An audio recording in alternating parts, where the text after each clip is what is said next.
way earlier in the season when you played Philly the first time. Clearly, I would imagine you remember that game well. What do you remember from that game? Yeah, I remember a couple of things.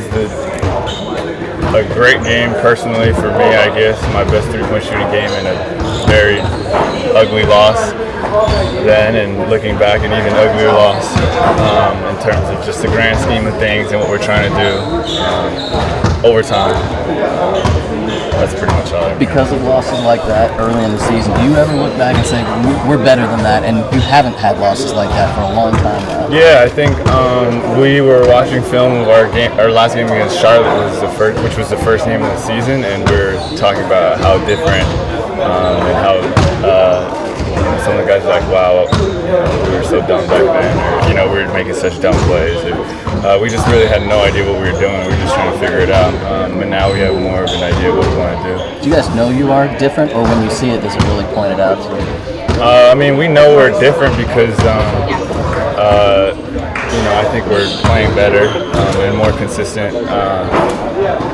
But I still think, we understand that we revert back, and it's not always, we're not there yet. And after all we've done, we're still only fourth in the West, so that's always humbling. Jim, when you say different, are you talking more from a chemistry standpoint or just understanding? Everything. Like, chemistry was way worse before. It's a lot better now. I think we don't really have an identity. So many little things that we talk about, like getting to the corners or slot cuts or baseline cuts when you feed the post. Like, all these things that are now part of who we are and things that we do consistently. Before, we just never really, we weren't able to do that. Was that Charlotte game a couple nights ago a moment where you guys look back and like, oh wow, yeah, much different when you take the game against Charlotte and then the most recent? Yeah, but I guess it was a little diluted because they're very different too, and they're actually a lot better also.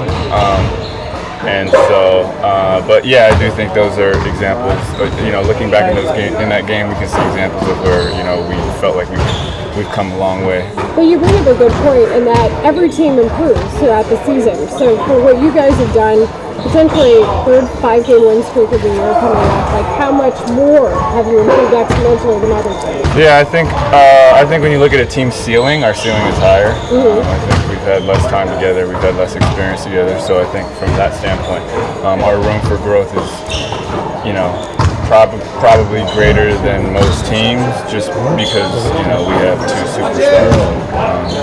It's our first year together. Philly has a chance to lose 26 in a row. When you think about what's going on up there, how do you process that? It's a bad streak for sure. Yeah, that sucks. I can't, 26 in a row. That's what, 6-7 weeks maybe. Yeah, that's tough. I feel bad, but not bad enough where I want to, give the game away tomorrow. So, I guess they're on a different. Their purposes are different too. So I don't know if they're, what they're trying to do or where they're trying to go. But I know they're in a more rebuilding phase. This winning streak at home, is there anything beyond you playing well and good teams win home games, or is there a specific emphasis on sort of locking up your own court? And that it's 10 games in a row now. I think we're just more comfortable. I think you're always more comfortable at home, and the home team has definitely a great advantage. So we just try to protect home court, and hopefully as we get through, build a streak, we're able to develop that. I guess what Denver had last year, or what San Antonio had last year, where it's you come into whatever the arenas are called, and it's it's gonna be tough.